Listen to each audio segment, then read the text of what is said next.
नमस्कार दोस्तों, मैं हूं शिवम पांडे और आपका स्वागत करता हूं आपके अपने चैनल ट्रिक पॉइंट में। दोस्तों आज हम लोग इस वीडियो में आईपीसी यानी इंडियन पेनल कोड के सेक्शंस को ट्रिक के माध्यम से याद करने वाले हैं। मैं आपको बता दूं कि ये टॉपिक एग्जाम की दृष्टि के साथ साथ आपकी डेली लाइफ से भी जुड़ा हुआ है, तो आपको इन सब के बारे में जानकारी होनी चाहिए, इसलिए ये वीडियो आपके लिए खास हो जाती है। तो आप इस वीडियो को पूरा देखिएगा जिससे कि आपको आईपीसी के सेक्शन आसानी से याद हो सके। ठीक है, तो देरी ना करते हुए चलिए शुरू करते हैं। सबसे पहले बात कर लेते हैं धारा 1 की, जिसमें वर्णन है संहिता का नाम और विस्तार क्षेत्र। विस्तार क्षेत्र मतलब ये कहाँ कहाँ लागू होता है, संहिता का नाम मतलब आईपीसी का नाम। ठीक है, तो सबसे पहले बात हो रही है, तो आपको पता है पहले नंबर पे यही बात होगी क्योंकि आईपीसी की धाराएं पढ़ रहे हैं हम लोग। तो सबसे पहले आईपीसी का नाम और उसका विस्तार क्षेत्र यानी वो कहाँ कहाँ लागू होता है, यही जानकारियाँ मिलेंगी हम लोगों को। जैसे हम लोगों ने भारतीय संविधान पढ़ा था तो वहाँ भी सबसे पहले चाहे वह अनुसूची की बात करें, अनुच्छेद की बात करें या भाग की बात करें, तो वहाँ भी यही चीज़ का वर्णन था। ठीक है, भारत राज्यों का एक संघ है, ये सब चीज़ें। ठीक है, तो यहाँ पर भारत की बात हो रही थी तो यहाँ पर आईपीसी का है तो आईपीसी की बात होगी सबसे पहले। जैसे हमारी नोटबुक होती है तो सबसे पहले पन्ने पर अपना नाम लिखते हैं, ठीक उसी प्रकार ये आईपीसी की नोटबुक है तो सबसे पहले आईपीसी अपना नाम लिखेगा। ठीक है, तो ये चीज़ आप याद रखिएगा। अब हम लोग बात कर लेते हैं धारा 2 की। तो धारा 2 में भारत के भीतर किए गए अपराध जिनकी सजा आईपीसी के अनुसार होगी अन्यथा नहीं, इस चीज़ का वर्णन है। मतलब ये समझिए कि अगर कोई भी अपराध किया जाता है तो अगर उसका वर्णन या फिर उसके दंड का वर्णन आईपीसी में है तो ही सज़ा मिलेगी, लेकिन अगर कोई नया अपराध आ जाता है तो आईपीसी में, जाहिर सी बात है नया अपराध है तो आईपीसी में वर्णित नहीं होगा तो सज़ा नहीं मिलेगी। ठीक है, तो इसको सबसे पहले याद करते हैं, फिर मैं आपको थोड़ा सा डिटेल में बता दूंगा कैसे। तो यहाँ पर देखिए धारा 2 की बात हो रही है, 2 मतलब दूसरे की बात हो रही है। तो ऐसा समझिए कि कोई दूसरा अपराध है, कोई दूसरा अपराध जो कि आईपीसी में वर्णित नहीं है तो उसकी सज़ा नहीं मिलेगी। अगर कोई दूसरा अपराध नहीं है तो सज़ा मिलेगी। तो दूसरा फॉर धारा 2, तो आप ऐसे याद रखिएगा कि धारा 2 में किस चीज़ का वर्णन है कि भारत के भीतर किए गए ऐसे अपराध जिनका आईपीसी में वर्णन है तो सज़ा मिलेगी अन्यथा नहीं मिलेगी। ठीक है, अब इसको थोड़ा सा समझ लीजिए कि कैसे दूसरे अपराध जिनकी सज़ा आईपीसी के अंतर्गत नहीं दी जाती है। तो ऐसा समझिए कि जो आईपीसी था वो 1860 में आया था, तो उस टाइम पे क्या होता था कि ऑनलाइन ट्रांजैक्शन नहीं होता था, तो पैसे जो चोरी होते थे ऑनलाइन नहीं हुआ करते थे, है ना। तो उस टाइम पे आईपीसी में जो था ये अपराध वर्णित नहीं था। तो अगर कोई उस टाइम पे क्राइम करता है तो आईपीसी के अनुसार सज़ा नहीं दी जाएगी जब तक कि आईपीसी में यानी भारतीय दंड संहिता में उस अपराध के लिए दंड वर्णित ना हो जाए। ठीक है, तो समझ गए होंगे, कोई नया अपराध आता है तो उसको आईपीसी के अनुसार सज़ा नहीं दी जा सकती जब तक कि आईपीसी में उसको जोड़ा ना जाए।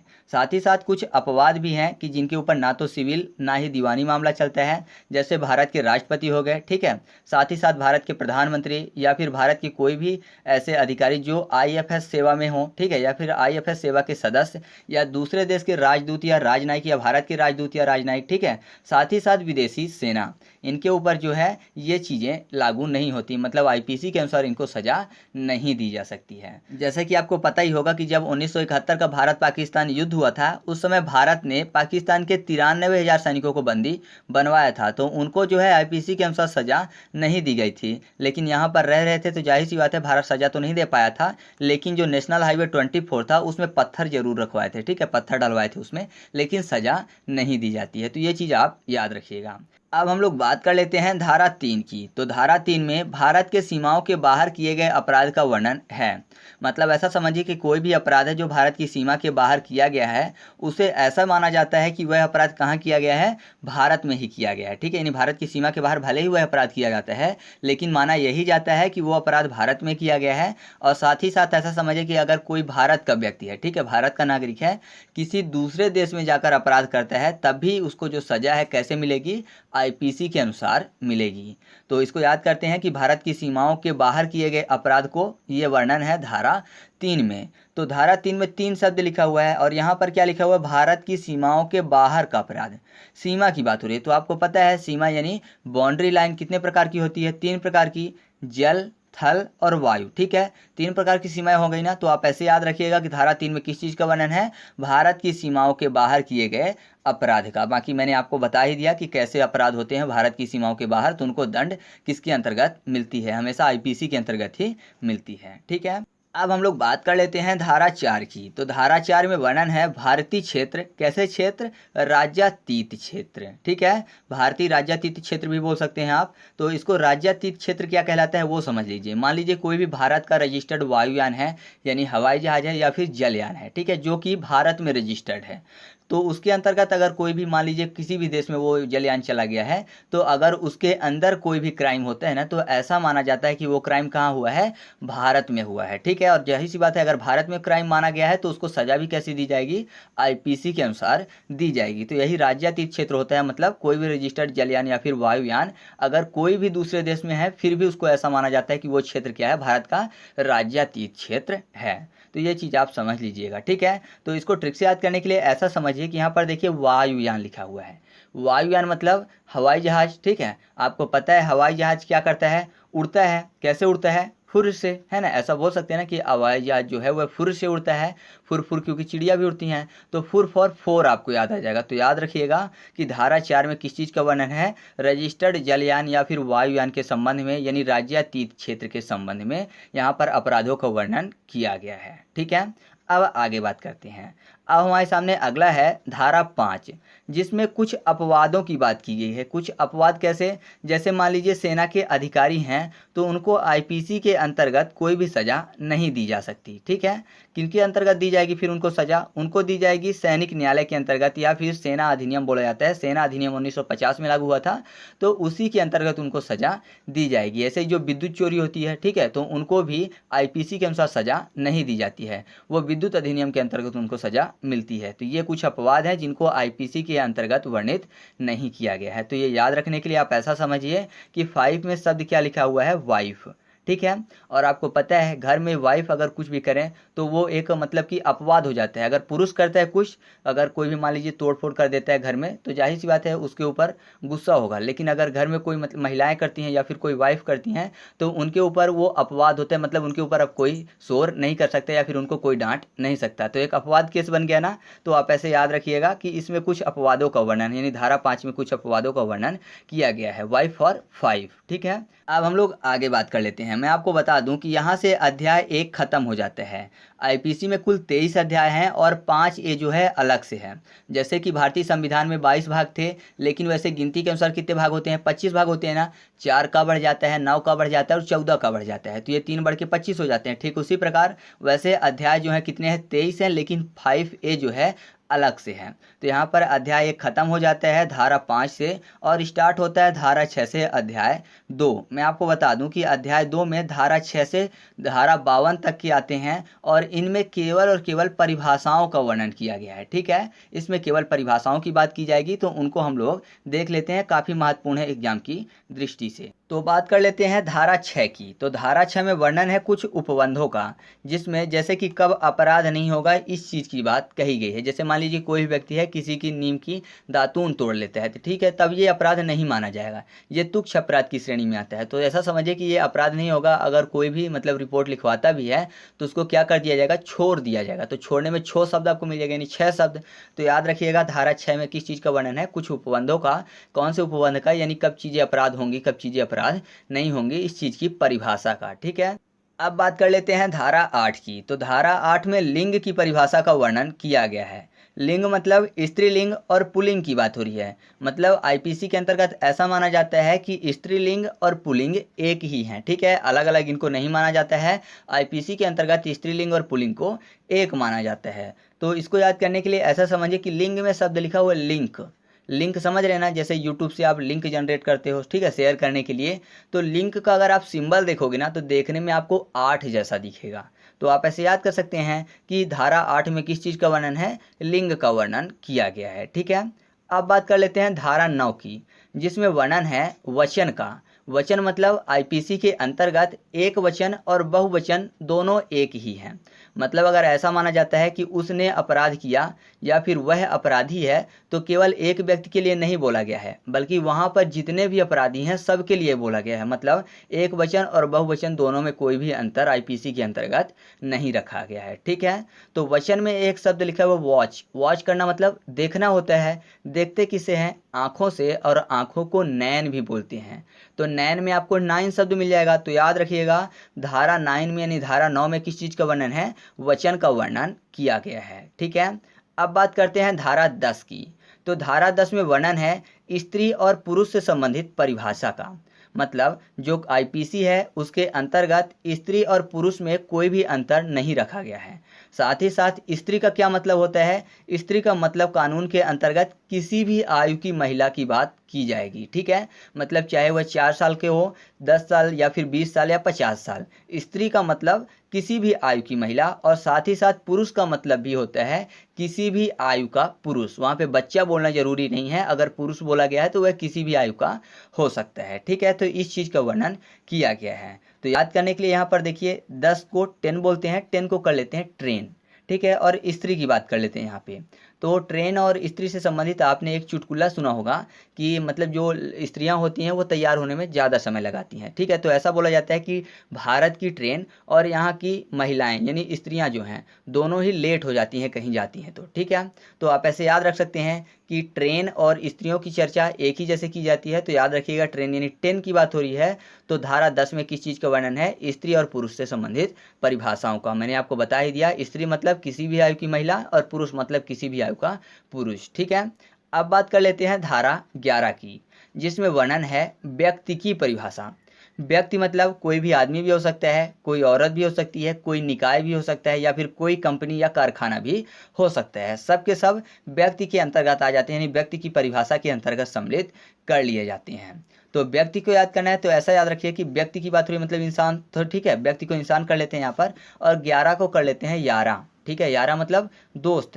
तो जाहिर सी बात है, इंसान के मतलब व्यक्ति ही व्यक्ति का यार बनता है, दोस्त बनता है। ठीक है, तो ऐसे याद कर सकते हैं कि धारा 11 में किस चीज़ का वर्णन है? व्यक्ति की परिभाषा का। ठीक है, अब हम लोग बात कर लेते हैं धारा 12 की। तो धारा 12 में लोक, समुदाय और वर्ग की परिभाषा का वर्णन है। तो इसको आसानी से याद कर सकते हैं क्योंकि वर्ग में वारा शब्द आपको मिल जाएगा ना, वर्ग, वारा। ठीक है, तो आप ऐसे याद रखिएगा कि धारा 12 में किस चीज़ का वर्णन है? वर्ग का वर्णन है, और वर्ग देखते ही आप ऑप्शन क्लियर कर लोगे। तो याद रखिएगा, धारा 12 में लोक, समुदाय और वर्ग की परिभाषा का वर्णन किया गया है। ठीक है, अब बात करते हैं सीधे धारा 14 की, जिसमें सरकार के सेवक का वर्णन किया गया है। ठीक है, सरकार के सेवक कौन होंगे? जो कि सरकार से वेतन प्राप्त करते हैं। तो इसको याद करने के लिए ऐसा समझिए कि यहाँ पर सेवक की बात हो रही है। सेवक को चेला भी बोलते हैं ना, तो चेला को चेरा। ठीक है, चेरा, चेरा फॉर 14 आपको याद आ जाएगा। ठीक है, तो याद रखिएगा, धारा 14 में किस चीज़ का वर्णन है? सरकार के सेवक का वर्णन है। दूसरा तरीका भी है, यहाँ पर देखिए 14 में फोर्ट शब्द लिखा हुआ है। फोर्ट मतलब किला, और आपको पता ही है किला किसी राजा महाराजा का होता है, और वहाँ पर बहुत सारे सेवक लगे होते हैं। तो आप इसको ऐसे भी याद कर सकते हैं। ठीक है, अब बात कर लेते हैं धारा 17 की। तो धारा 17 में सरकार की परिभाषा का वर्णन है। सरकार मतलब केंद्र सरकार, राज्य सरकार, दोनों की बात हो रही है। ठीक है, तो यहाँ पर देखिए सरकार की बात हो रही है और धारा 17 लिखा हुआ है। तो अगर मैं आपसे बोलूँ कि सरकार या फिर सत्ता, सत्ता किसके हाथ में होती है? तो आप बोलेंगे सरकार के हाथ में होती है ना। पूरी की पूरी सत्ता सरकार के हाथ में होती है। तो आप ऐसे याद रखेंगे, सत्ता से 17 और सरकार। तो याद रखिएगा, धारा 17 में किस चीज़ का वर्णन है? सरकार की परिभाषा का, क्योंकि सत्ता किसके हाथ में होती है? सरकार के हाथ में होती है। ठीक है, अब बात कर लेते हैं धारा 18 की, जिसमें भारत की परिभाषा है। ठीक है, तो भारत की परिभाषा मतलब भारत में कितने राज्य हैं, कितने केंद्र शासित प्रदेश हैं, क्या स्थिति है, भारत की स्थलीय सीमा कितनी है, भारत की जलीय सीमा कितनी है, इन सब के बारे में बात की जाएगी। तो यहाँ पर भारत याद कर लेते हैं तो आसानी से कवर हो जाएगा। तो भारत में एक शब्द लिखा हुआ है भार। भार मतलब वजन। तो जाहिर सी बात है, अगर किसी व्यक्ति के ऊपर वजन लाद दिया जाए, बहुत ज़्यादा भार रख दिया जाए, तो उसको वह हटाएगा। तो ऐसा बोल सकते हैं ना कि अगर उसके ऊपर वजन रख दिया गया किसी के द्वारा, तो अब उसको वह हटा रहा है। हटा रहा है फॉर 18 आपको याद आ जाएगा, हटा रहा, 18। ठीक है, तो आप ऐसे याद रखिएगा कि 18 में किस चीज़ का वर्णन है? भारत की परिभाषा का वर्णन है। ठीक है, अब बात कर लेते हैं धारा 19 की, जिसमें न्यायाधीश की परिभाषा का वर्णन है। न्यायाधीश कौन होगा? जो कानून के द्वारा न्याय देने के लिए प्रतिबद्ध होगा वही न्यायाधीश होगा। तो न्यायाधीश जिसको जस्टिस भी बोलते हैं ना, तो जस्टिस में शब्द लिखा हुआ जस्ट आइस। आइस मतलब, ठीक है, यहाँ पर आइस शब्द से ही आप कवर कर लोगे 19, आइस 19, 19 में भी आइस शब्द आपको मिल जाएगा ना। तो ऐसे याद रखिएगा कि जस्टिस यानी न्यायाधीश की बात किसके अंतर्गत की गई है, धारा 19 के अंतर्गत की गई है। ठीक है, अब न्यायाधीश की बात की गई है तो जाहिर सी बात है न्यायालय की भी बात की जाएगी, क्योंकि न्यायाधीश न्यायालय में बैठेंगे। तो जस्ट 19 के बाद जो धारा 20 है उसमें न्यायालय की बात की गई है, तो आसानी से आप इसको भी याद कर सकते हैं। ठीक है, तो अब हमारे सामने अगला पॉइंट है धारा 21, जिसमें वर्णन है लोक सेवक के परिभाषा की। तो याद करना आसान है, क्योंकि यहाँ पर लोक सेवक यानी लोगों की सेवा करने वाला। तो अगर कोई भी व्यक्ति है जो कि आम आदमी की सेवा करेगा, लोगों की सेवा करेगा, तो जाहिर सी बात है जो उसका स्थान है लोगों की नज़र में एक ईश जैसा होगा, एक भगवान जैसा होगा, है ना। क्यों? क्योंकि लोगों की सेवा कर रहा है, इसलिए उसका स्थान एक ईश जैसा है। तो एक ईश फॉर 21। तो याद रखिएगा धारा 21 में किस चीज़ का वर्णन है, लोक सेवक की परिभाषा का। साथ ही एग्जाम में आपसे ये भी पूछ लिया जाता है कि कौन लोक सेवक होते हैं और कौन लोक सेवक नहीं होते हैं। तो कुछ पॉइंट वो भी हैं, तो उनको भी आप नोट कर लीजिए। जैसे कि जो सेना के आयुक्त ऑफिसर होते हैं वो लोक सेवक होते हैं। साथ न्यायाधीश, निर्वाचन संबंधी अधिकारी या फिर लोक स्वास्थ्य, लोक क्षेत्र या लोक सुविधा से जुड़े हुए अधिकारी और होमगार्ड, ये सब लोक सेवक होते हैं। होमगार्ड के बारे में एक वाद था जो कि रमेश बालाकृष्णन वर्सेस महाराष्ट्र सरकार के संबंध में था, जिसमें बोला गया था कि होमगार्ड जो है वो लोक सेवक होते हैं। साथ ही साथ होमगार्ड से संबंधित जो सबसे लास्ट में एक वाद हुआ था जो कि सबसे ज़्यादा परमेश्वल रहा था, तो वो था आपका बिपिन वर्सेस केरल सरकार। ये सबसे ज़्यादा मान्य था, ये भी होमगार्ड के बारे में था। तो बताया गया था कि होमगार्ड जो होते हैं वो लोक सेवक होते हैं। ठीक है, और अगर आपसे पूछा जाता है कि विधायक लोक सेवक होते हैं कि नहीं, तो विधायक लोक सेवक नहीं होते हैं। इसके संबंध में एक वाद था RS नायक वर्सेस AR अंतुले। ठीक है, तो इस वाद में कहा गया था कोर्ट द्वारा कि विधायक जो हैं वो लोक सेवक इसलिए नहीं होते हैं क्योंकि वह राजकोष से वेतन प्राप्त नहीं करते हैं। ठीक है, तो याद रखिएगा कि विधायक लोक सेवक नहीं होते हैं। अच्छा, तो सांसद लोक सेवक होते हैं कि नहीं, तो सांसद लोक सेवक होते हैं। सांसद यानी मुख्यमंत्री, मंत्री, ये सब क्या होते हैं, लोक सेवक होते हैं। ऐसा बोला गया था M करुणानिधि के मामले में कि ये लोक सेवक माने जाते हैं। साथ ही साथ अगर आपसे पूछा जाता है कि कोतवाल हो गए, पुलिस हो गए, सरकारी डॉक्टर हो गए या फिर अध्यापक हो गए, वित्त इकट्ठा करने वाले कर्मचारी हो गए, तो ये लोक सेवक होते हैं कि नहीं, तो ये लोक सेवक होते हैं। साथ ही साथ सेंसर बोर्ड के अध्यक्ष भी लोक सेवक होते हैं।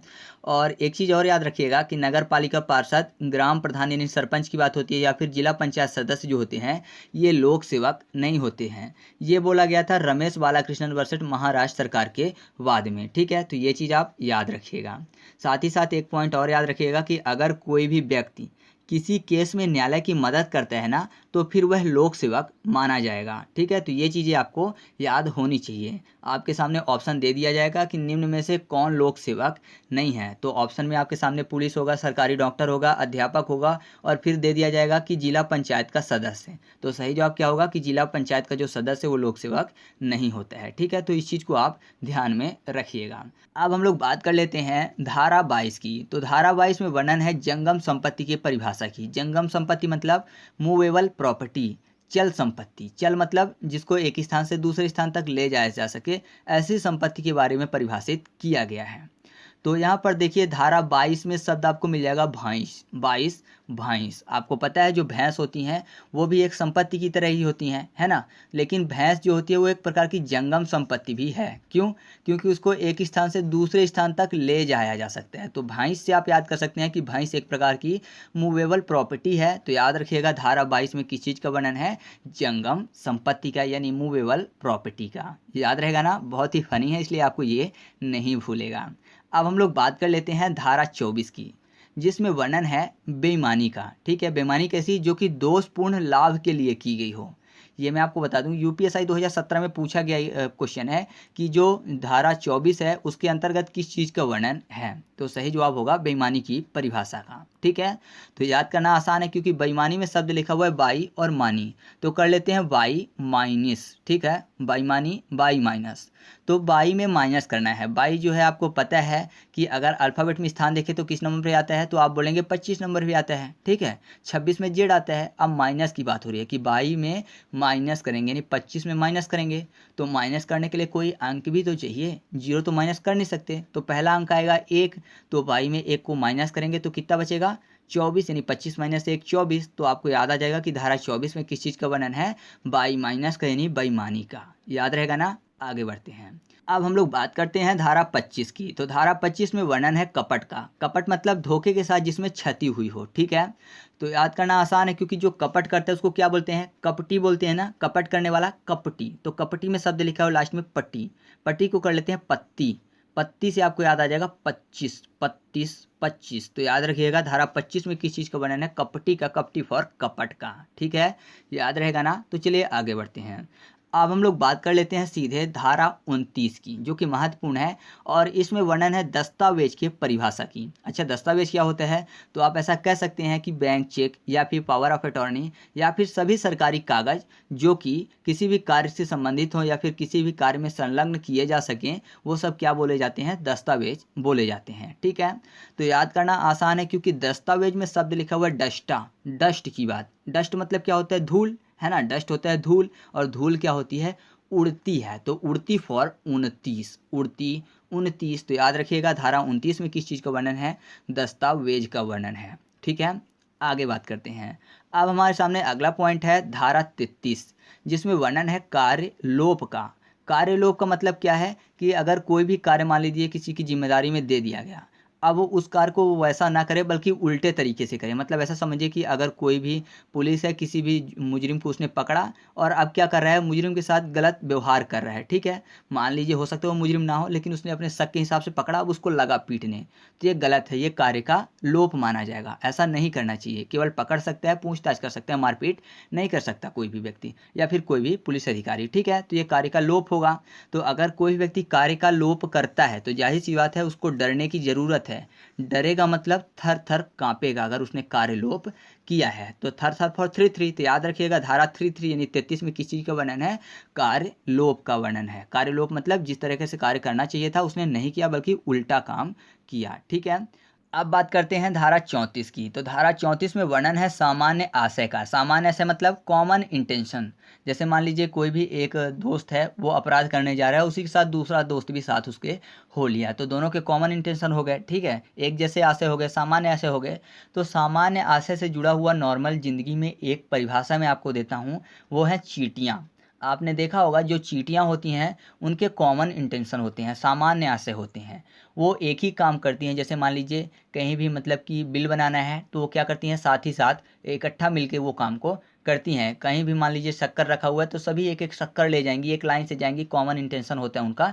तो चींटी से आपको 34 याद आ जाएगा, चींटीस 34। तो आप ऐसे याद रखिएगा कि जो चींटी है कॉमन इंटेंशन का एक उदाहरण है। तो धारा 34 में किस चीज़ का वर्णन है, कॉमन इंटेंशन का, यानी सामान्य आशय का, ठीक है। साथ ही साथ आपको दो चीज़ें समझना और जरूरी है जो कि धारा 34 से संबंधित वाद हैं। एक वाद था भूप सिंह वर्सेस पंजाब सरकार, जो कि 1977 का है।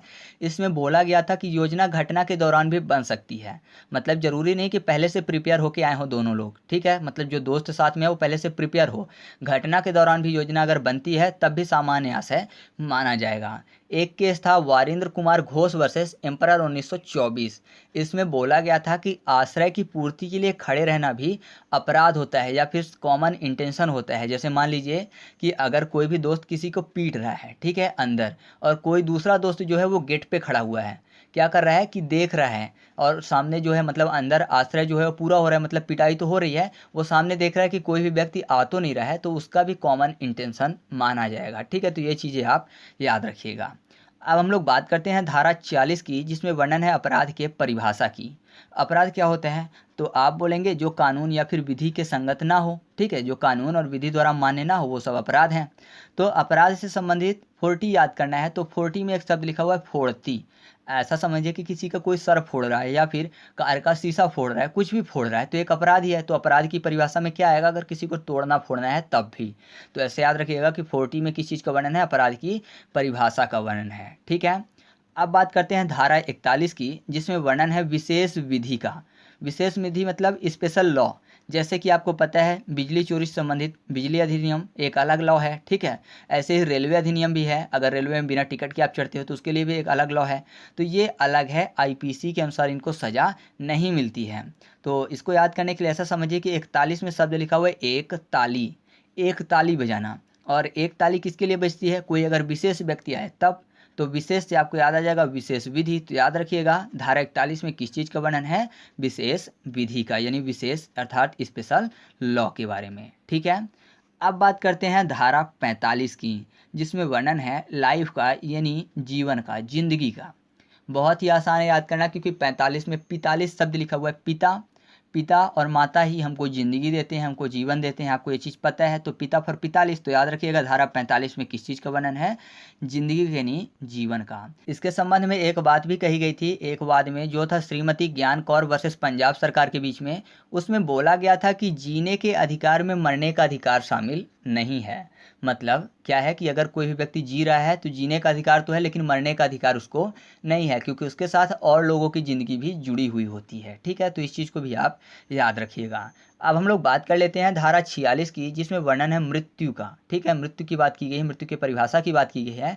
तो मृत्यु से संबंधित आपने सुना होगा काल की काली छाया, बोलते हैं ना कि उसके ऊपर काली छाया मंडरा रही है, यानी उसके काल नज़दीक हैं। तो काली छाया, छाया फॉर 46, तो याद रखिएगा कि धारा 46 में किस चीज़ का वर्णन है, मृत्यु का वर्णन है, ठीक है। इसके बाद बात करते हैं धारा 49 की, जिसमें वर्णन है वर्ष, मास, इन सब चीज़ों की, मतलब साल और महीनों के बारे में। आपको पता होगा कि ये जो चीज़ गिनी जाती है आईपीसी के अंतर्गत, ये गिनी जाती है ग्रेगरियन कैलेंडर के अंतर्गत, जिसको बोला जाता है ब्रिटिश कैलेंडर। उसी के अनुसार अदालत में ये सब चीज़ें होती हैं, ठीक है, ब्रिटिश कैलेंडर के अनुसार। तो इसको याद करना आसान है, क्योंकि यहाँ पर देखिए वर्ष शब्द लिखा हुआ है। वर्ष को क्या बोलते हैं, ईयर बोलते हैं। ईयर मतलब कान भी तो होता है, और कान में ऊंचा भी सुनते हैं लोग, है ना, कान में ऊंचा भी सुनते हैं, तो ऊंचा फॉर 49। तो ऐसे याद रखिएगा कि धारा 49 में किस चीज़ का वर्णन है, ईयर का वर्णन है। ईयर मतलब वर्ष का वर्णन है, ठीक है। तो याद आ जाएगा आपको कि वर्ष और मास का वर्णन धारा 49 में किया गया है, ठीक है। ट्रिक बनाने में बड़ी दिक्कत होती है दोस्तों, बहुत ज़्यादा सोचना पड़ता है, ठीक है। तो ट्रिक अगर आपको पसंद आई है तो वीडियो को लाइक जरूर करिएगा, और साथ ही साथ फुल सपोर्ट करिएगा, जिससे कि आपको ऐसी ही वीडियो मिलती रहें। तो अब हम लोग बात करते हैं धारा 51 की। धारा 51 में वर्णन है शपथ का। शपथ के बारे में आपको पता होगा कि पहले कोर्ट में क्या होता था कि गीता, कुरान, इन सब से शपथ दिलवाई जाती थी ना, कि मैं गीता के ऊपर हाथ रख के कसम खाता हूँ, जो भी कहूँगा सच कहूँगा, ये सब चीज़ें। लेकिन अब क्या हो गया कि शपथ अधिनियम 1973 के अंतर्गत गीता, कुरान को ख़त्म कर दिया गया। मतलब अब इनमें शपथ नहीं दिलाई जाती, बल्कि एक शपथ पत्र सिग्नेचर करवाया जाता है, ठीक है। तो ये चीज़ आप याद रखिएगा। याद करने के लिए ऐसा याद कर सकते हैं कि 51 में शब्द लिखा हुआ है आचवन, ठीक है, या फिर इंकहावन। तो हवन शब्द आपको मिल जाएगा। तो आचमन करते हैं या फिर हवन करते हैं, तो इन सब में शपथ लेते हैं, ये कि हम मतलब बुरे काम नहीं करेंगे, लोगों की सेवा करेंगे, ये सब चीज़ें शपथ से संबंधित है। तो आप ऐसे याद रखिएगा कि धारा 51 में किस चीज़ का वर्णन है, शपथ का वर्णन है। दूसरा तरीका भी है कि आप शपथ में सिग्नेचर करते हैं, तो 51 में इंक आवन शब्द लिखा हुआ, यानी इंक आ गया है ना। पहले केवल हाथ रख के कसम कर खाते थे, लेकिन अब इंक का प्रयोग करते हैं, तो इंक फॉर 51। तो आप ऐसे भी इसको याद कर सकते हैं। अब हम लोग बात करते हैं धारा 52 की, जिसमें वर्णन है सद्भावना के परिभाषा की। सद्भावना मतलब ध्यान व सतर्कता सहित, ठीक है, ऐसा समझिए। मतलब भावना तो अच्छी है, लेकिन ध्यान और सतर्कता भी उसमें होनी चाहिए। जरूरी नहीं कि आप किसी मुजरिम के ही सहायता कर रहे हों। साथ ही साथ धारा 52A में बोला गया है संश्रय की परिभाषा का। संश्रय मतलब अपने आश्रय में समझिए किसी भी अपराधी को कोई ले रहा है, साथ ही साथ उसको भोजन या फिर पेय पदार्थ, वस्त्र या फिर हथियार उपलब्ध करवा रहा है। तो इसके संबंध में भी बताया गया है कि ऐसा नहीं करना चाहिए, ठीक है। तो इसको याद करने के लिए ऐसा समझिए कि 52 में शब्द लिखा हुआ है भवन, 52 भवन। और अब यहाँ पर देखिए सद्भावना में लास्ट में शब्द क्या लिखा हुआ है, भावना। तो भावना को भवन कर लेते हैं, तो भवन से 52 क्लियर हो जाएगा ना ये। और संश्रय को कर लेते हैं आश्रय, क्योंकि यहाँ पर आश्रय की भी बात हो रही है कि किसी को आश्रय देना, भोजन देना, पानी देना, ये सब चीज़ें तो भवन में ही आश्रय देते हैं। तो भवन फॉर 52। तो ऐसे याद रखिएगा धारा 52 में सद्भावना की परिभाषा और धारा 52A में संश्रय की परिभाषा का वर्णन है, ठीक है। तो अब हमारे सामने जो अगला पॉइंट है वह है धारा 53, जिसमें बात की गई है दंड के प्रकार की।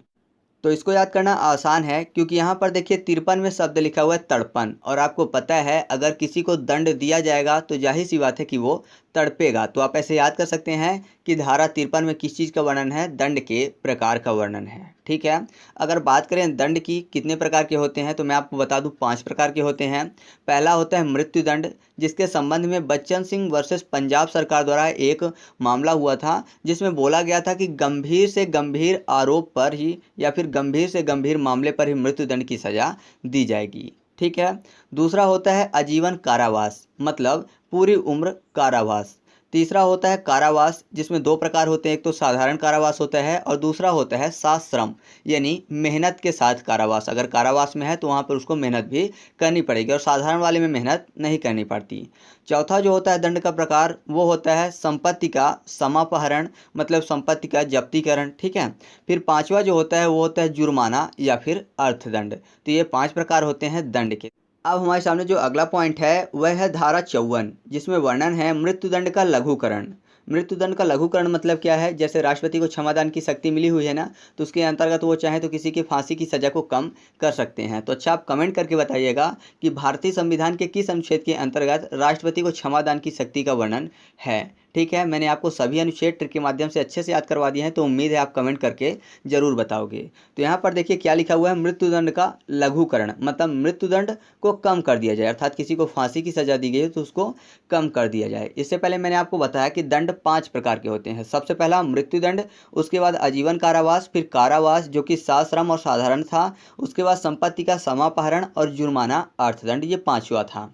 तो अगर मृत्युदंड का लघुकरण करेंगे यानी मृत्युदंड को कम करेंगे तो कितनी सजाएं बचेंगी, 4 बचेंगी। मतलब मृत्युदंड के लघुकरण में 5 में से 4 सजाएं दी जा सकती हैं। एक तो मृत्युदंड ही है तो 5वां हटा देंगे तो 5 में से 4 सजा दी जा सकती है अगर मृत्युदंड का लघुकरण करेंगे तो 5 में से 4 तो 5 और 4 यानी 54। तो आप ऐसे याद रखिएगा कि धारा 54 में किस चीज़ का वर्णन है, मृत्युदंड के लघुकरण का।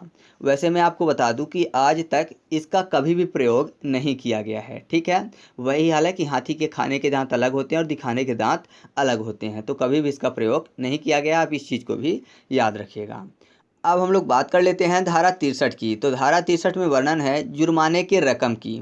इसके संबंध में बोला भी गया है कि जो जुर्माने की रकम है वो दोनों पक्षों को देखकर निर्धारित की जानी चाहिए। कहीं ऐसा ना हो कि किसी अमीर व्यक्ति के ऊपर 5 रुपए का जुर्माना लग जाए और किसी गरीब व्यक्ति के ऊपर 5 लाख का जुर्माना लग जाए। ठीक है, तो ये जुर्माने की जो रकम है उसका निर्धारण किस प्रकार से किया जाता है, दोनों पक्षों को देखकर किया जाता है।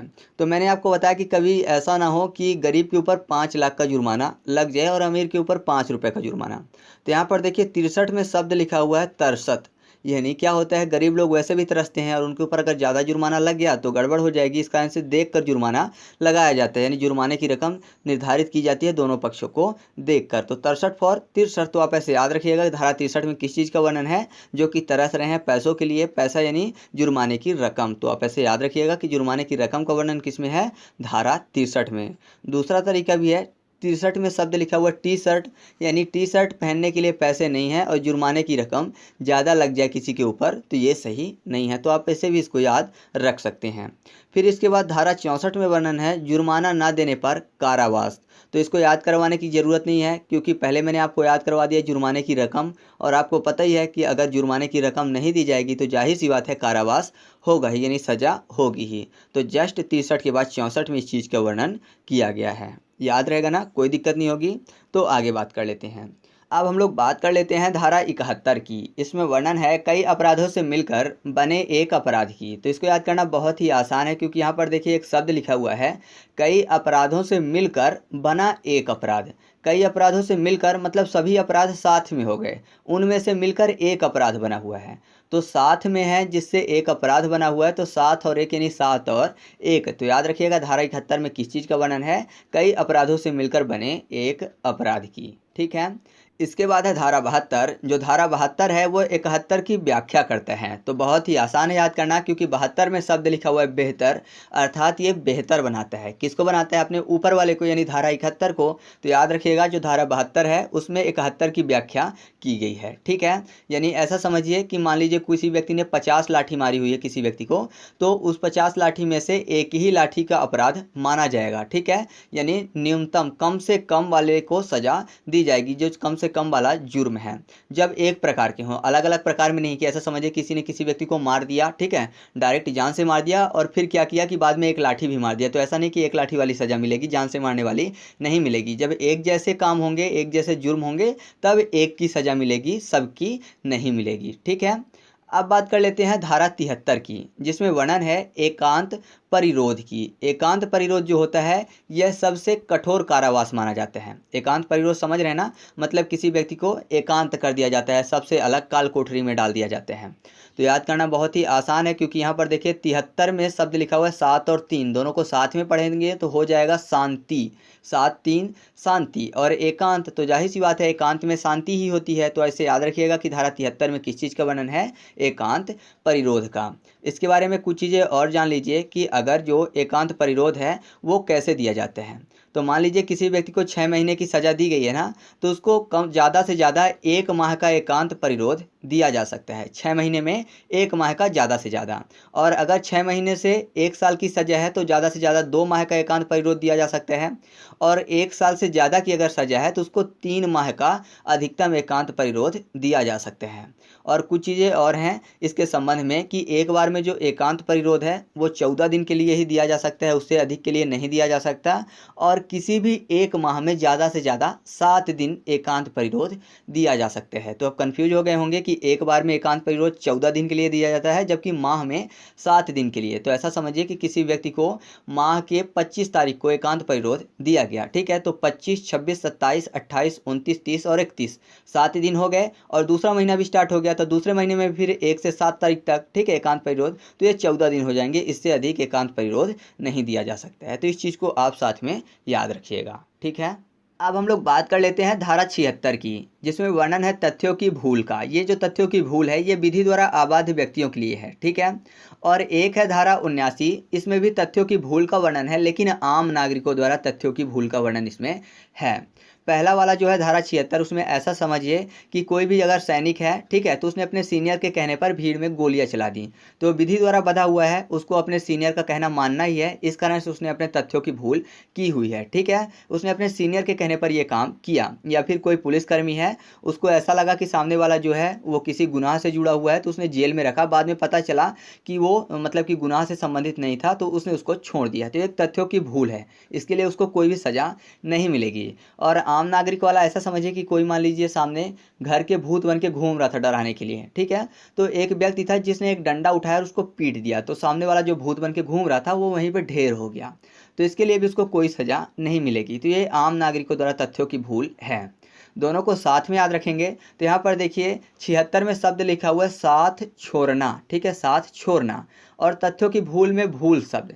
तो ऐसा समझिए कि कोई भी 2 व्यक्ति मेला गए, ठीक है, मेले में घूमने गए, तो मेले में घूमते समय क्या था कि एक व्यक्ति भुलक्कड़ था, वो जिसको साथ में ले गया था छोटे बच्चे को वहीं पे छोड़ आया, ठीक है, साथ में ले गया था छोड़ आया, क्यों, क्योंकि उसको चीज़ें भूल जाती हैं कि किसको ले गया किसको नहीं ले गया। तो आप ऐसे याद रखिएगा कि साथ छोड़ आया फॉर 7 और 6। तो धारा 76 में किस चीज़ का वर्णन है, तथ्यों की भूल का, वो भी विधि द्वारा आबाद व्यक्तियों के लिए। फिर इसके बाद जो 79 है, तो जाहिर सी बात है, अब मेले में किसी व्यक्ति को छोड़ आया, तो अब साथ नहीं है, पहले साथ में थे, अब साथ नहीं है, नहीं फॉर नौ बोलते हैं ना, नहीं फॉर नो यानी नहीं, तो साथ नहीं है, तो 7 और 9 यानी 79। तो आप ऐसे याद रखिएगा कि धारा 76 और 79 में तथ्यों की भूल का वर्णन किया गया है, ठीक है। इसके बाद बात कर लेते हैं धारा 80 की, जिसमें वर्णन है विधि पूर्वक कार्य करने में दुर्घटना का। यानी कोई भी व्यक्ति है जो कि विधि पूर्वक यानी कानूनी रूप से सही कार्य कर रहा है, ठीक है, फिर भी दुर्घटना हो जाती है तो उसको भी कोई सज़ा नहीं मिलेगी, ये क्षमा योग्य अपराध हैं।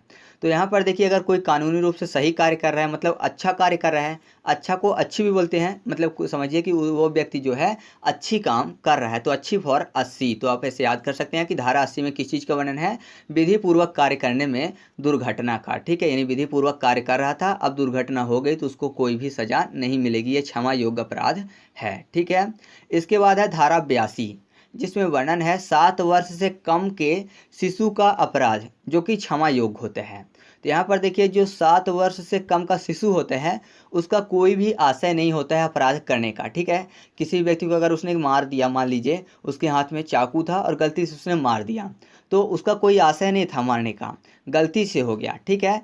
तो आशय नहीं है तो आशय में बेआसी शब्द आपको मिल जाएगा, यानी बेआशय है, ठीक है। आशय नहीं है अर्थात बेआशय उसने काम किया है, तो बेआशय फॉर 82। तो आप ऐसे याद रखिएगा कि धारा 82 में किस चीज़ का वर्णन है, 7 वर्ष से कम शिशु के अपराध का, क्योंकि जो 7 वर्ष से छोटे शिशु होते हैं उनका कोई भी आशय नहीं होता अपराध करने का, उनको कोई भी जानकारी नहीं होती है।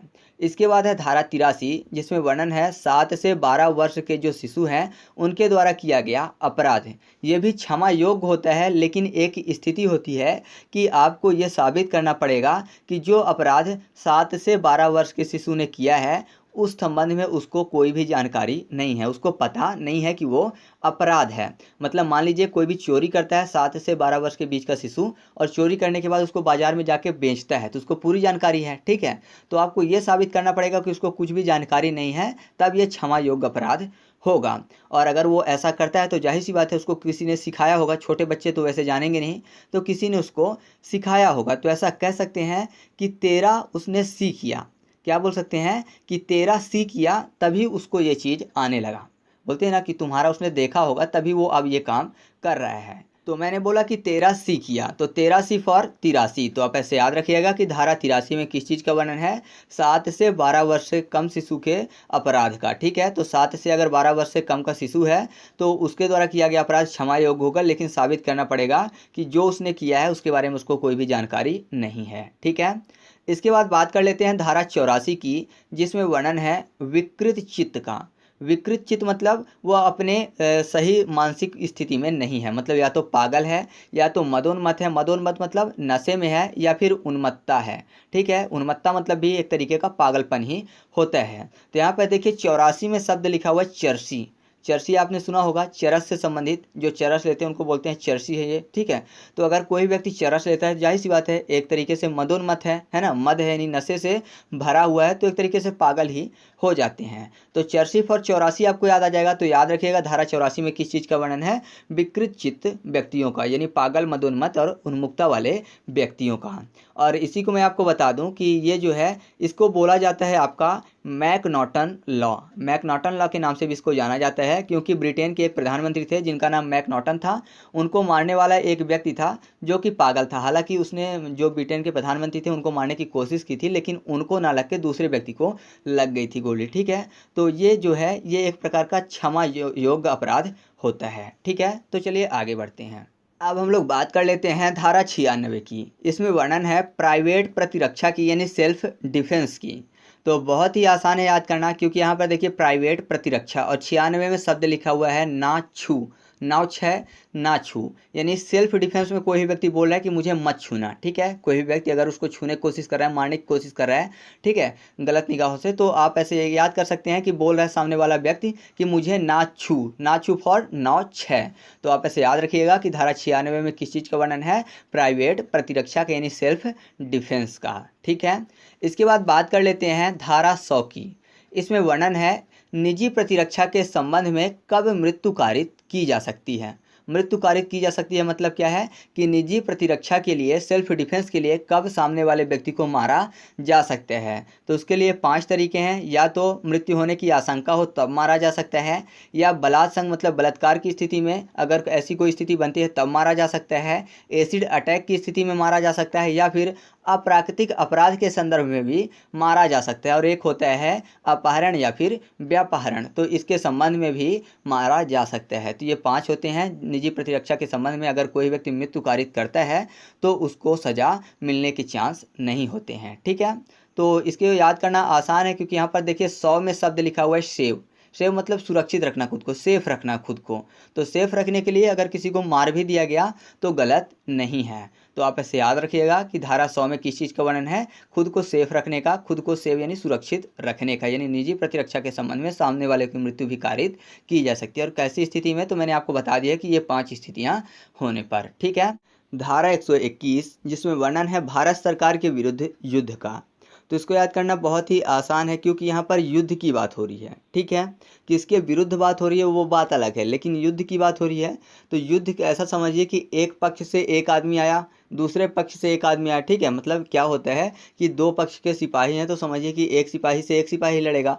तो एक सिपाही सामने एक पक्ष से आया, दूसरे पक्ष से दूसरा सिपाही आया। जब दोनों आपस में आके मिल गए, लड़ने लगे, तो युद्ध शुरू हो गया, है ना। जब साइड साइड में खड़े हैं तब तो युद्ध नहीं हो रहा है, लेकिन जब दोनों एक एक तरफ से आके बीच में लड़ने लगे तो युद्ध होने लगा। तो एक एक थे साइड में, बीच में आके दो हो गए, तब युद्ध शुरू हो गया। तो 1 2 1। तो आप ऐसे याद कर सकते हैं कि धारा 121 में किस चीज़ का वर्णन है? भारत सरकार के विरुद्ध युद्ध का। ठीक है, और 121 का में युद्ध के प्रयत्न का वर्णन है।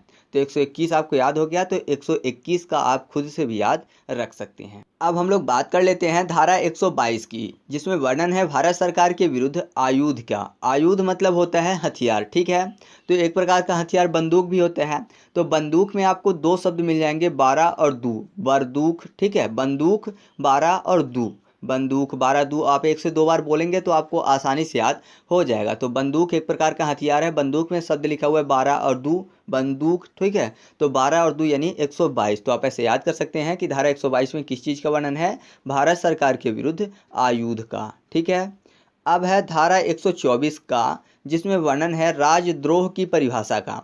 आपको पता है जो आईपीसी है सन 1861 में आया था, उस टाइम पे राजतंत्र चल रहा था। आपको पता है इंग्लैंड का राजतंत्र चल रहा था, यहाँ पे इंग्लैंड का शासन चल रहा था, वहाँ पे राजा महाराजा हुआ करते थे। इस कारण से यहाँ पर राजद्रोह शब्द लिखा हुआ है। तो वैसे तो अगर बोलें कि राजद्रोह की जगह अब वर्तमान में वैसे देशद्रोह होना चाहिए, लेकिन अभी भी इसको अपडेट नहीं किया गया। तो देशद्रोह राजद्रोह एक ही बात है। ठीक है, तो यहाँ पर देखिए 124 का लिखा हुआ है।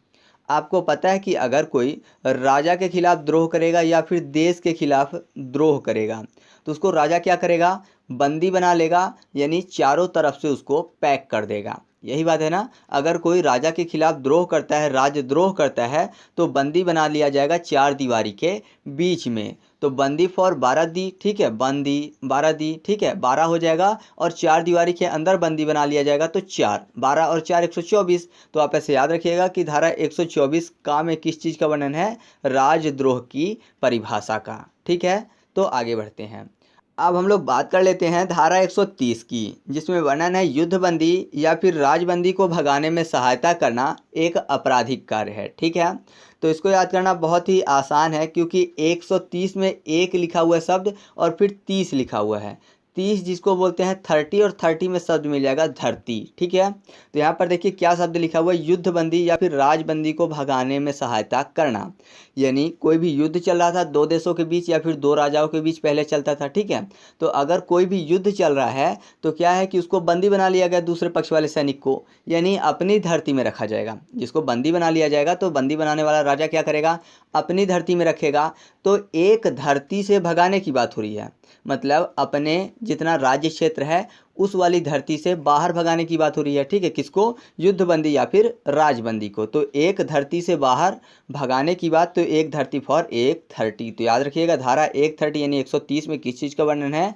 युद्धबंदी या फिर राजबंदी को भगाने में सहायता करना है, एक आपराधिक कार्य है। ठीक है, तो आगे बढ़ते हैं। अब हम लोग बात कर लेते हैं धारा 141 की। इसमें वर्णन है विधि विरुद्ध जमाव की। विधि विरुद्ध जमाव मतलब क्या होता है कि 5 या 5 से अधिक व्यक्तियों का होना। ठीक है, लेकिन अगर 5 या 5 से अधिक व्यक्ति नहीं होंगे, 5 से कम व्यक्ति होंगे, तो वो विधि विरुद्ध जमाव ना कहला के सामान्य आशय कहलाएगा, कॉमन इंटेंशन कहलाएगा, जिसको मैंने आपको याद करवाया था धारा 34 में। मैंने आपको बताया था कि जो चीटियां होती हैं उनका कॉमन इंटेंशन होता है। तो अगर 5 से कम लोग हैं तो कॉमन इंटेंशन, और 5 या 5 से अधिक लोग हैं तो क्या कहलाएगा? विधि विरुद्ध जमाव कहलाएगा। ठीक है, इसके संबंध में एक वाद भी था शिवाजी सिंह वर्सेस बिहार सरकार के बीच, कि जो विधि विरुद्ध जमाव है वो बाद में भी हो सकते हैं। मतलब मान लीजिए कि पहले 4 लोग हैं लेकिन कहीं पर गए, उसके बाद वहाँ पर और दोस्त आ गए, 6-7 हो गए, तो वो एक विधि विरुद्ध जमाव कहलाएगा। तो विधि विरुद्ध जमाव जो है वो बाद में भी हो सकता है। तो इसको याद करना आसान है, क्योंकि यहाँ पर शब्द लिखा हुआ है विधि विरुद्ध जमाव, यानी मैंने आपको बताया 5 या 5 से अधिक व्यक्ति। तो 5 या 5 से अधिक व्यक्ति होंगे तो जाहिर सी बात है एक टोली हो जाएगा, है ना। जैसे कृष्ण भगवान की टोली हुआ करती थी, वैसे ही अगर ज़्यादा व्यक्ति हो जाएंगे तो उनकी गिनती टोली में होने लगेगी, तो एक टोली बन जाएगा। तो अगर एक टोली कहीं जाएगी तो उसको विधि विरुद्ध जमाव बोला जाएगा। तो एक टोली फॉर एक 41। तो आप ऐसे याद रखिएगा कि धारा 141 में किस चीज़ का वर्णन है, विधि विरुद्ध जमाव का वर्णन है। ठीक है, अब हम लोग बात कर लेते हैं धारा 146 की। इसमें वर्णन है बलवा का। बलवा में आपको बता दूं कि बलवा का अर्थ होता है बल का प्रयोग कानून के खिलाफ। ठीक है, कितने व्यक्तियों द्वारा, तो 5 या 5 से अधिक व्यक्तियों द्वारा। लेकिन अगर बल का प्रयोग नहीं किया जाता तो क्या कहलाएगा, विधि विरुद्ध जमाव कहलाएगा, जो कि धारा 141 में वर्णन है। और बल का प्रयोग करेंगे अगर कानून के खिलाफ तो बलवा कहलाएगा। ठीक है, तो इसको याद करना बहुत ही आसान है, क्योंकि बलवा में बालू शब्द लिखा हुआ है। बालू रेते को बोलते हैं, ठीक है, रेता। तो आपको पता है बालू का प्रयोग किस चीज़ में करते हैं, घर बनाने में करते हैं। तो ऐसा बोल सकते हैं ना कि एक छाया बनाने के लिए भी बालू का प्रयोग किया जाता है। एक छाया यानी एक घर बनाने के लिए। ठीक है, इंसान छत बनाता है जिससे कि छाया रहे, तो एक छाया बनाने के लिए भी बालू का प्रयोग किया जाता है। तो बालू फॉर बलवा और एक छाया फॉर 146। तो 146 यानी धारा 146 में किस चीज़ का वर्णन है दोस्तों, बलवा का वर्णन है। ठीक है, अब हम लोग बात कर लेते हैं धारा 159 की। तो इसमें वर्णन है दंगे के परिभाषा का। ठीक है, और मैं आपको बता दूं कि इसके बाद है धारा 160। इसमें वर्णन है दंगे के दंड का। तो इसकी कोई खास ट्रिक मैं नहीं बना पाया हूं, लेकिन मैं आपको थोड़ा सा हिंट दे देता हूं।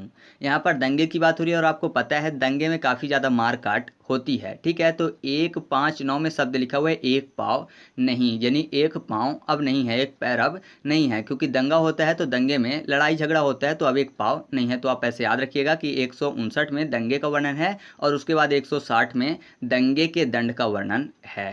ठीक है, साथ ही साथ बलवा और दंगा के संबंध में आप एक चीज़ याद रखिएगा कि जो दंगा होता है वो सार्वजनिक स्थान पर होता है और जो बलवा होता है वो प्राइवेट स्थान पर होता है। ठीक है, और अगर एग्जाम में आपसे पूछा जाता है कि दंगे में दोनों पक्ष सक्रिय होते हैं, यह किसने कहा था, तो उसका सही जवाब होगा ब्लैक स्टोन। तो ये चीज़ आप याद रखिएगा। ठीक है, आगे बढ़ते हैं। अब हम लोग बात कर लेते हैं धारा 171 ए से धारा 171 आई की। ठीक है, तो इनके बीच में बात की गई है निर्वाचन संबंधी अधिकारों का। ठीक है, निर्वाचन से संबंधित जितनी भी बात की जाएगी वो कहाँ से कहाँ तक की जाएगी, धारा 171 ए से धारा 171 आई के बीच में। चाहे वह धारा 171 बी की बात करें निर्वाचन में रिश्वत की, ठीक है, या फिर चाहे धारा 171 ई की बात करें कि 1 वर्ष की सजा होगी और जुर्माना होगा अगर कोई निर्वाचन में रिश्वत देता है तो। ठीक है, तो यहाँ पर अगर आपसे कभी एग्जाम में पूछा जाता है निर्वाचन संबंधी कुछ भी, तो आप ध्यान रखिएगा कि 171 ए से 171 आई के बीच में आएगा और ये अध्याय 9 ए के अंतर्गत आता है। थोड़ा सा मैं हिंट दे देता हूँ इसको याद करने का। ठीक है, तो यहाँ पर देखिए निर्वाचन यानी चुनाव की बात हो रही है, और जब चुनाव होता है तो आपको पता है कि सत्ता में एक ही पार्टी आती है, यानी चुनाव हो गया, चुनाव की गिनती हो गई वोटिंग की, तो उसके बाद हम लोग ऐसा बोलते हैं ना कि सत्ता में एक ही पार्टी आई।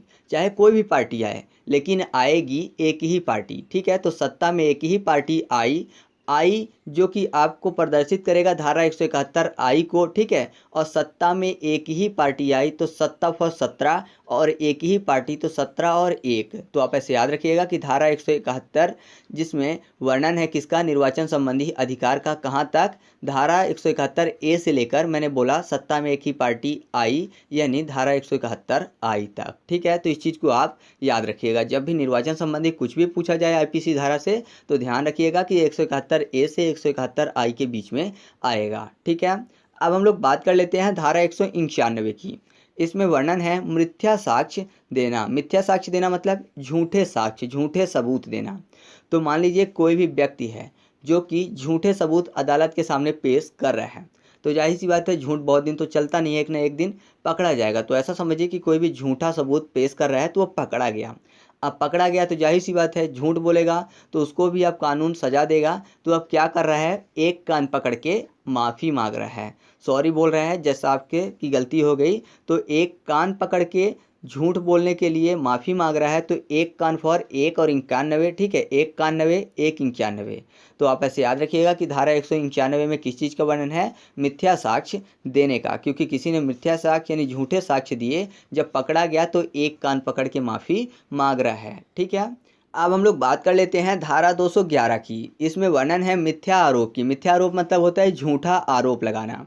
ठीक है। तो झूठा आरोप, आरोप मतलब दोष होता है, तो दोष में आपको शब्द मिल जाएगा 200, दोष 200। और कोई भी व्यक्ति मान लीजिए कोई भी जुर्म करता है, ठीक है, मान लीजिए कोई भी अपराध करता है और खुद के बचने के लिए दूसरों को बोल रहा है कि उस व्यक्ति ने ये अपराध किया है, झूठा आरोप लगा रहा है दूसरे व्यक्ति के ऊपर, तो क्या करेगा, जो भी लोग उसको मिलेंगे सभी से गाएगा, सभी से गा रहा है कि मैंने नहीं बल्कि उस व्यक्ति ने ये काम किया है दूसरे व्यक्ति को फंसाने के लिए। तो दोषी बना रहा है और सबसे गा रहा है, ठीक है। तो दोषी फॉर 200 और गा रहा फॉर 11। तो आप ऐसे याद रखिएगा कि धारा 211 में किस चीज़ का वर्णन है, मिथ्या आरोप का यानी झूठे आरोप का, ठीक है, याद रहेगा ना। तो आगे बढ़ते हैं। अब हम लोग बात कर लेते हैं धारा 228 की। इसमें वर्णन है न्यायिक व्यक्ति के अपमान का। तो इसको याद करना बहुत ही आसान है, क्योंकि आपको पता है अपमान दो तरीके से किया जा सकता है। एक तो अपने शब्दों से यानी अपनी आवाज़ से किसी को बुरा भला बोल के, और दूसरा किसी व्यक्ति के ऊपर हाथ उठाकर। यानी एक तो अपराध किया जा सकता है अपनी वॉइस से, अपनी आवाज़ से, तो वॉइस फॉर 22, और या तो अपने हाथ से, तो हाथ फॉर 8। तो 22 और 8 यानी 228। तो आप ऐसे याद रखिएगा कि धारा 228 में किस चीज़ का वर्णन है, न्यायिक व्यक्ति के अपमान का वर्णन है, ठीक है, याद रहेगा ना। तो चलिए आगे बढ़ते हैं। अब हम लोग बात कर लेते हैं डायरेक्ट धारा 292 की। इसमें वर्णन है अश्लील पुस्तकों के विक्रय की, ठीक है। तो इसको याद करना इसलिए आसान हो जाता है क्योंकि यहाँ पर देखिए पुस्तकों की बात हो रही है, ठीक है। तो यहाँ पर 292, तो ऐसा बोल सकते हैं ना कि अश्लील जो पुस्तकें हैं उनको बैन कर देना चाहिए। तो कोई भी व्यक्ति बोल रहा है कि कर दो बैन, क्या कर दो, बैन कर दो, ठीक है। तो कर दो बैन, तो 2 और बैन फॉर 292। तो आप ऐसे याद रखिएगा कि धारा 292 में किस चीज़ का वर्णन है, अश्लील पुस्तकों के विक्रय का, यानी इनको बंद कर देना चाहिए। अगर कोई ऐसा काम करता है तो फर्स्ट बार अगर पकड़ा गया तो 2 वर्ष की सज़ा प्लस 2000 जुर्माना होगा, और अगर दूसरी बार पकड़ा गया तो 5 साल की सज़ा प्लस 5000 जुर्माना होगा, ठीक है। तो इस चीज़ को आप याद रखिएगा। अब हम लोग बात कर लेते हैं धारा 294 की। इसमें वर्णन है अश्लील गाने गाना, ठीक है, जो कि एक आपराधिक कार्य है। अगर कोई भी ऐसा करता है तो उसको 3 महीने की कैद प्लस जुर्माना देना पड़ेगा, ठीक है। तो इसको याद करना बहुत ही आसान है, क्योंकि अगर कोई भी अश्लील गाने गाता है तो अगर सामने वाला सही है तो यही बोलेगा कि उसको ऐसे थप्पड़ दो कि नाच जाए, बोलेगा ना कि उसको ऐसे थप्पड़ दो कान के नीचे कि वो नाच जाए। तो थप्पड़ दो कि नाच जाए, तो 2 और नाच, नाच में शब्द लिखा हुआ है 9 और 4, तो 2 9 4 यानी धारा 294। तो आप ऐसे याद रखिएगा कि धारा 294 में किस चीज़ का वर्णन है, अश्लील गाने गाने का, ठीक है, जो कि एक आपराधिक कार्य है। साथ ही मैं आपको एक चीज़ बता दूं कि किसी दोस्त ने एक वीडियो में पूछा था कि सर जैसे महिलाओं को विवाह के लिए बाध्य करना कानूनी अपराध होता है, या फिर महिलाओं को प्रताड़ित करना कानूनी अपराध होता है, तो क्या पुरुषों को विवाह के लिए बाध्य करना भी कानूनी अपराध है, पुरुषों को भी प्रताड़ित करना क्या कानूनी अपराध है। तो मैं आपसे बोलना चाहूँगा कि अगर आपने फर्स्ट पार्ट देखी है तो उसमें मैंने आपको धारा 8 में बताया था कि कानून के नज़रों में पुरुष और महिलाओं में कोई भी भेद नहीं है। तो अगर महिलाओं के संबंध में कानूनी अपराध है तो पुरुषों के संबंध में भी वो चीज़ कानूनी अपराध में आएगी। यानी पुरुषों को भी विवाह के लिए बाध्य करना एक कानूनी अपराध है, पुरुषों को भी प्रताड़ित करना एक कानूनी अपराध माना जाएगा और सेम सज़ा ही दी जाएगी, ठीक है। तो चलिए आगे बात करते हैं। अब हम लोग बात कर लेते हैं धारा 299 की। इसमें वर्णन है आपराधिक मानव वध की, ठीक है। तो इसको याद करना बहुत ही आसान है, क्योंकि यहाँ पर वध की बात हो रही है, और वध जब आपने सुना होगा तो हमेशा दानव से संबंधित ही सुना होगा, यानी राक्षसों से संबंधित। श्री राम जब कहाँ गए थे, वन गए थे, तब उन्होंने बहुत सारे दानवों का वध किया था, जैसे ताड़का वध, ठीक है। तो ये चीज़ है, तो वध आपने दानव से संबंधित सुनी होगी, दानव मतलब राक्षस होता है। तो दानव में आपको शब्द मिल जाएगा 2 9, तो 2 लिख लो और 2 बार 9 लिख लीजिए, ठीक है। 2 9 दानव, 2 9, 2 लिख लिया और 2 बार 9 भी लिख लिया, तो 299 होगा। तो आप ऐसे याद रखिएगा कि धारा 299 में किस चीज़ का वर्णन है, आपराधिक मानव वध का, ठीक है। अब बात कर लेते हैं धारा 300 की। इसमें वर्णन है हत्या के परिभाषा की। तो इसको याद करना आसान है, क्योंकि यहाँ पर हत्या के परिभाषा की बात हो रही है, और 300 में शब्द लिखा हुआ है तीर और शव। ऐसा समझिए कि किसी व्यक्ति ने तीर मारा और उसके सामने एक शव पड़ा हुआ दिखा, तो जाहिर सी बात है तीर मारेगा तो उसका अंत हो जाएगा, तो शव में बदल जाएगा। तो तीर और शव फॉर 3 शव, ठीक है। तो ये हत्या हो गई। अब हत्या और वध में मैं आपको अंतर समझा देता हूँ। आपको ये तो याद हो गया कि 300 में हत्या की परिभाषा की बात की गई है, क्योंकि तीर मारा तो हत्या हो गई, तो ये हत्या की परिभाषा कहलाएगा। तो हत्या वह होती है जिसमें डायरेक्ट मारा जाए, ठीक है। और अगर इनडायरेक्ट मारा गया तो वध कहलाता है। जैसे आपको पता है कि दशरथ ने जानवर समझ के मारा था, तीर लग गई थी श्रवण कुमार के, ठीक है, तो वो हत्या नहीं कहलाएगी, वो वध कहलाएगा, ठीक है। तो इस चीज़ को याद रखिएगा, डायरेक्ट मारा तो हत्या, इनडायरेक्ट मारा तो वध। अब कुछ चीज़ें मैं आपको और बता देता हूँ कि कब वध हत्या नहीं होगी, ठीक है।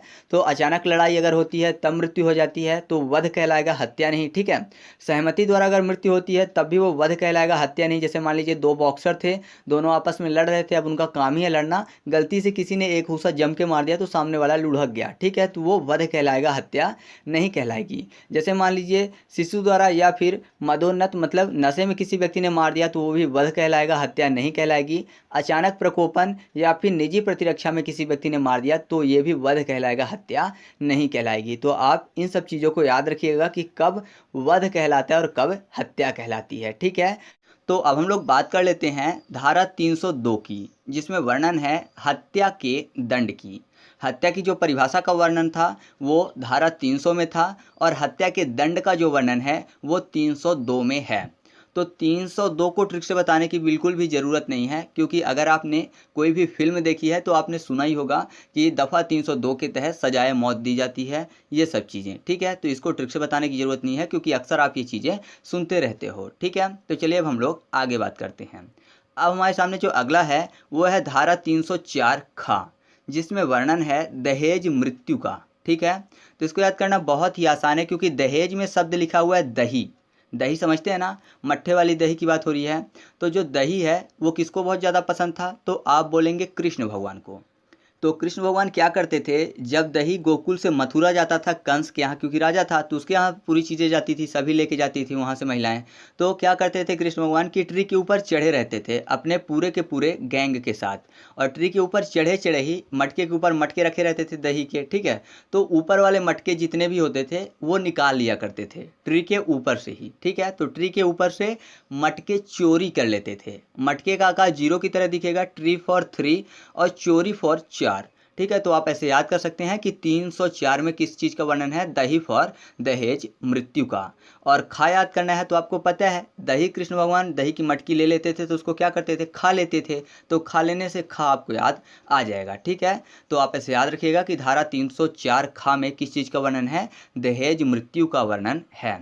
दहेज मृत्यु के संबंध में आपको एक चीज़ और याद होनी चाहिए कि अगर विवाह को 7 वर्ष हो चुके हैं, ठीक है, यानी 7 वर्ष के अगर बाद ऐसा कुछ होता है तो दहेज मृत्यु में नहीं आएगा, 7 वर्ष के अंदर ही ये दहेज मृत्यु में गिना जाएगा, ठीक है। और इसकी सज़ा क्या होती है, तो 7 वर्ष कैद और या फिर आजीवन कारावास भी हो सकता है, ठीक है। तो 7 वर्ष से आजीवन कारावास तक इसकी सज़ा मिलती है, तो इस चीज़ को भी आप साथ में याद रखिएगा।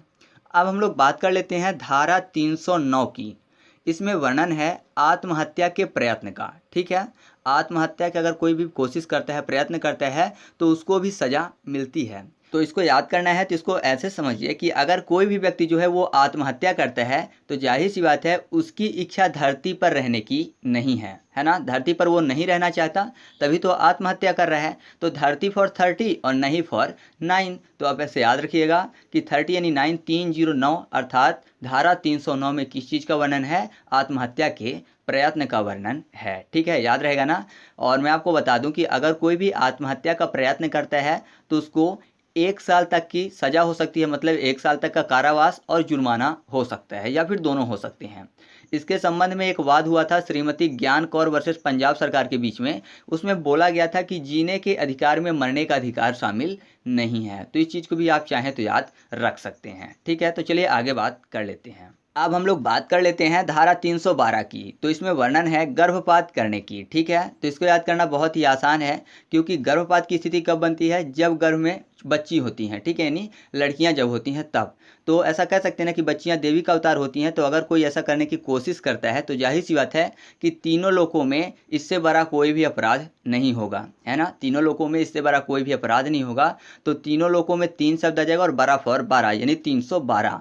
तो याद रखिएगा धारा 312 में किस चीज़ का वर्णन है, गर्भपात करने का। ठीक है, और एक चीज़ और याद रखिएगा कि अगर जीवन बचाना जरूरी हो तब अपराध नहीं होता है। ठीक है, और इसमें सज़ा कितनी मिलती है, तो इसमें सज़ा मिलती है 3 साल की, 3 साल कैद मिलती है इसमें। ठीक है, तो चलिए आगे बात करते हैं। अब हम लोग बात कर लेते हैं धारा 326 का की, जिसमें वर्णन है तेजाब फेंकने का।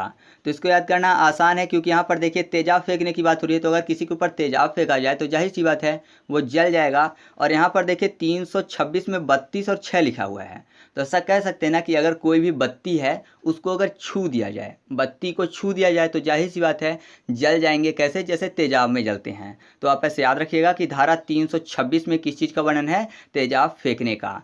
और का को याद करना है तो का की जगह ए भी लिख सकते हैं कि 326 ए में वर्णन है। ठीक है, तो ए, तो जाहिर सी बात है अगर कोई बत्ती छुएगा और जलेगा तो आ की आवाज़ जरूर निकलेगी, तो आ फॉर ए। ठीक है, और इसमें सज़ा कितनी मिलती है? तो 10 साल तक की कैद और पीड़िता को उपचार कराने के खर्च देने पड़ते हैं। तो चलिए आगे बात करते हैं। अब हम लोग बात कर लेते हैं धारा 354 की, जिसमें वर्णन है स्त्री लज्जा भंग का।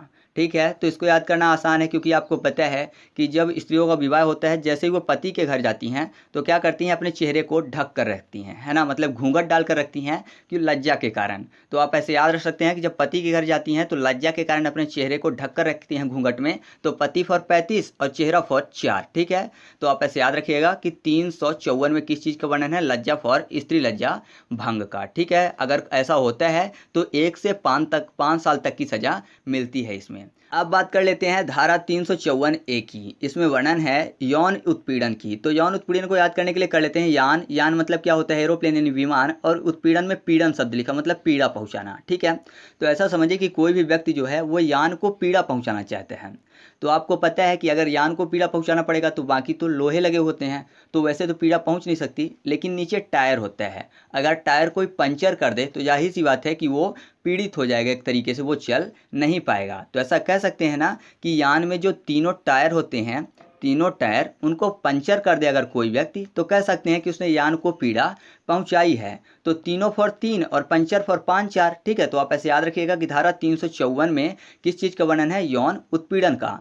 ए भी याद रखना है, क्योंकि 354 ए है, तो ए फॉर एरोप्लेन, एरोप्लेन मतलब यान। तो आप ऐसे याद रखिएगा कि धारा 354 ए में यौन उत्पीड़न का वर्णन है और 354 में स्त्री लज्जा भंग का वर्णन है। ठीक है, अब बात करते हैं अगले पॉइंट की। तो अगला है धारा 354 बी, इसमें वर्णन है स्त्री को निर्वस्त्र करने का। ठीक है, यहाँ पर मैं आपको बता दूं, जितनी जगह स्त्री शब्द लिखा हुआ है ना, वहाँ पर पुरुष शब्द भी हो सकता है, क्योंकि कानून की नज़रों में स्त्री और पुरुष में कोई भी भिन्नता नहीं है। ठीक है, तो इसको याद करना ऐसे आसान हो जाएगा, क्योंकि यहाँ पर देखिए 35 और 4 शब्द लिखा हुआ है। ठीक है, 35 फॉर पत्ती, पत्ती आपको पता है ना, ब्लेड की बात हो रही है, और 4 को कर लेते हैं चीर।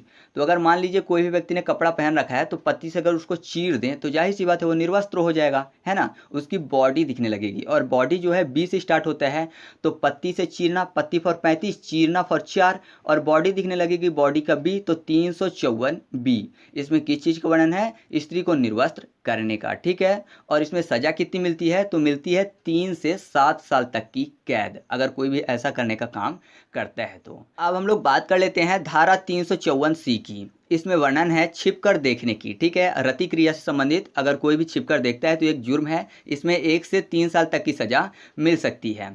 तो इसको याद करना इसलिए आसान हो जाएगा क्योंकि अभी तक मैंने आपको का, खा जितने भी बताए होंगे तो इससे ऊपर नहीं बताए। ये पहली बार ऐसा हो रहा है कि सा बता रहा हूँ, सा मतलब सी, का खा गा हिंदी में बोलते हैं, वैसे अगर इंग्लिश में लिखेंगे तो ए बी सी डी ऐसे चलेगा। ठीक है, तो यहाँ पर देखिए सी पहली बार आ रहा है, इससे पहले हम लोगों ने खा जरूर याद किया था धारा 304 खा को, जिसमें मैंने दहेज मृत्यु आपको बताया था।